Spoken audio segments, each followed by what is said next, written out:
बहुजन सत्ता के संघर्ष को जारी रखने के लिए डीएनएन हिंदी को आर्थिक सहयोग की जरूरत है। सहयोग राशि सीधे हमारे अकाउंट में या फिर गूगल पे, फोन पे और पेटीएम के जरिए भी भेज सकते हैं। जय भीम, आप देख रहे हैं डीएनएन हिंदी। मैं हूं वैभव कुमार।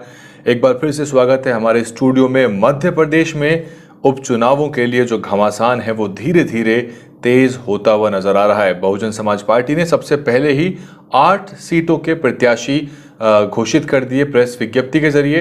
वहीं कांग्रेस भी अपने प्रत्याशी 15 सीटों के लगभग फाइनल करती हुई आ रही है। आज इस रिपोर्ट में हम जौरा विधानसभा की बात करेंगे। जौरा एक खासी महत्वपूर्ण विधानसभा है क्योंकि यहाँ पे कांटे का मुकाबला देखने को मिलता है और बहुजन समाज पार्टी जो है वो भी यहाँ पे दमखम दिखाती हुई नजर आती है। तो 27 सीटों के उपचुनाव के परिणाम ये बता देंगे आपको मध्य प्रदेश में कि वहाँ भाजपा की सरकार गिरेगी या तख्ता पलट होगा, क्या कुछ होगा, सरकार बचा पाएगी भाजपा। और यही जद्दोजहद है। अगले 4-5 मिनट में हम बहुत सारी चीजें आपके सामने रखेंगे, प्लस जौरा की बात करेंगे आपसे। कांग्रेस की क्या परेशानी यहाँ पे? कांग्रेस चाहती है कि इन सीटों पर बसपा भी दबदबा रखती है और यही उनके चिंता का विषय बना हुआ है क्योंकि बसपा यहाँ केवल दबदबा नहीं रखती, विधायक भी जिताती हुई आई है। दलित बहुजन समाज के हालांकि अपने मुद्दे हैं मध्य प्रदेश में और दोनों ही पार्टी उसको निराश करती हुई आई हैं। भाजपा और कांग्रेस दोनों ही समय समय पर सरकार चलाती हैं वहां, लेकिन जो दलित उत्पीड़न के मामले हैं वो दोनों सरकारों में निरंतर जारी रहते हैं। लेकिन अब लॉकडाउन में जनता और बहुत सारे मुद्दों को लेकर परेशान है। तो भाजपा के खिलाफ क्या वहां कोई एंटी इनकम्बेंसी है वर्तमान में, ये बताएंगे आपको परिणाम। और कांग्रेस लगातार बसपा पे हमलावर रहती है। वो आरोप लगाती है कि बसपा की सक्रियता से भाजपा को फायदा होगा, लेकिन सीटों का बंटवारा वो करना नहीं चाहती। यानी कि एक तरफ आरोप भी है लेकिन एक सामंजस्य भी नहीं बिठाना चाहती। और लगभग कांग्रेस को देख देखकर ये स्वर कुछ दलित समाज के वर्गों के भी हो जाते हैं। वो कहते हैं कि बसपा वहां भाजपा को जिताने के लिए आई है, लेकिन बसपा का अपना तर्क है। बसपा कहती है कि उसकी अपनी राजनीति है, अपने मुद्दे हैं और उसकी अपनी विचारधारा है और वो अपना वोट शेयर बढ़ाने के लिए प्रयासरत रहती है देश भर के राज्यों में। ऐसे में मध्य प्रदेश को एक दोयम दर्जे का राज्य बसपा के लिहाज से नहीं कहा जा सकता।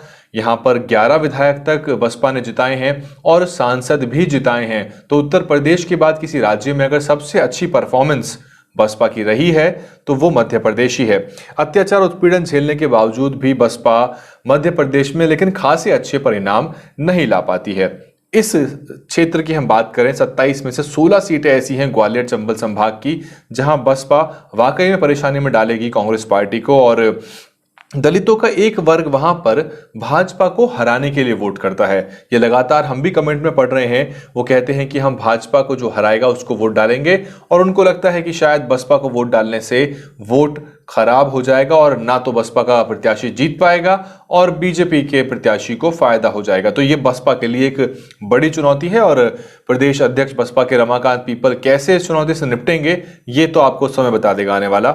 हालांकि इस इलाके में बसपा का वोट मौजूद है, लेकिन पिछले विधानसभा चुनाव में बसपा को मात्र 2 सीटें ही हाथ लग पाई थी और वो 2 सीटें थीं रामबाई सिंह परिहार की और भिंड के विधायक बसपा के जो संजू हैं।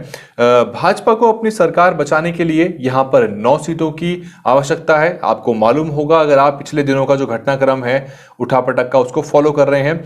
वहीं कांग्रेस को तख्ता पलट के लिए 27 की 27 सीटें जीतनी होंगी। तो कांग्रेस किसी भी विश्लेषण के लिहाज से मुश्किल स्थिति में है क्योंकि 27 की 27 सीटें जीतना आसान नहीं। इस रिपोर्ट में आज हम मुरैना के एक जौरा विधानसभा की बात कर लेते हैं। 2018 में कांग्रेस के बनवारी लाल शर्मा जौरा के विधायक बन गए थे और उसके बाद बसपा के मनीराम धाकड़ को 41,000 से ज्यादा वोट यहां मिल गए थे। तो मनीराम धाकड़ दूसरे नंबर पे रहे जबकि भाजपा यहां तीसरे नंबर पे पहुंच गई। तो इसीलिए ये इलाका और ये पूरा उपचुनाव खास है। और उपचुनाव क्यों हो रहे हैं आपको मालूम होगा। कुछ 21-22 विधायक तो साथ चले गए ज्योतिराज सिंधिया के, उनकी सदस्यता खत्म हो गई। फिर उसके बाद कुछ 1-2 सीटों पे निधन भी हुए हैं, इस वजह से सीटें खाली हैं। चंबल ग्वालियर संभाग में दलितों की आबादी 20% है, जो कि चुनावों में अहम भूमिका निभा देती है। बसपा उसको अपना वोट मान के चलती है, कांग्रेस भी उस कोशिश में रहती है कि दलितों का वोट लिया जा सके और उसी के लिए आपस में जद्दोजहद यहाँ देखने को मिलती है। लेकिन बसपा किसी भी तरह से यहाँ पीछे नजर नहीं आती। बसपा ने यहां पर पूर्व विधायक सोनीलाल कुशवाहा पर दांव खेला है इस बार, जबकि कांग्रेस ने भानु प्रताप सिंह को टिकट देने की एक तरह से वहां कयास चल रहे हैं और लगभग फाइनल होते हुए आ रहा है ये सब। बसपा ने यहां पूर्व विधायक सोनीलाल कुशवाहा पर दांव लगाया है और राजनीतिक बयानबाजी का जो दौर है वो भी शुरू हो गया है और जुबानी जंग आपको देखने को मिल रही है। कहा जा रहा है कि ज्योतिरादित्य सिंधिया का कांग्रेस छोड़ के जाना गलत निर्णय था या वो उसका क्या परिणाम रहा, ये डिपेंड करेगा कि बीएसपी वहां पे क्या करना चाहती है, क्योंकि एक तरह से कांग्रेस को एक बड़ा झटका लगा था।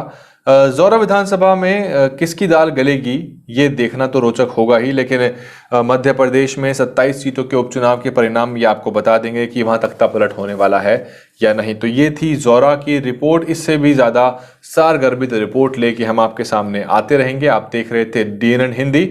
सब्सक्राइब करिए चैनल को, अगर नहीं किया है तो लाइक करिए। और मध्य प्रदेश के 27 सीटों पर क्या माहौल है, आपको क्या लगता है, अगर आप मध्य प्रदेश के बाहर के हैं कमेंट करके बताइए और सब्सक्राइब करिए डीएनएन हिंदी को। धन्यवाद।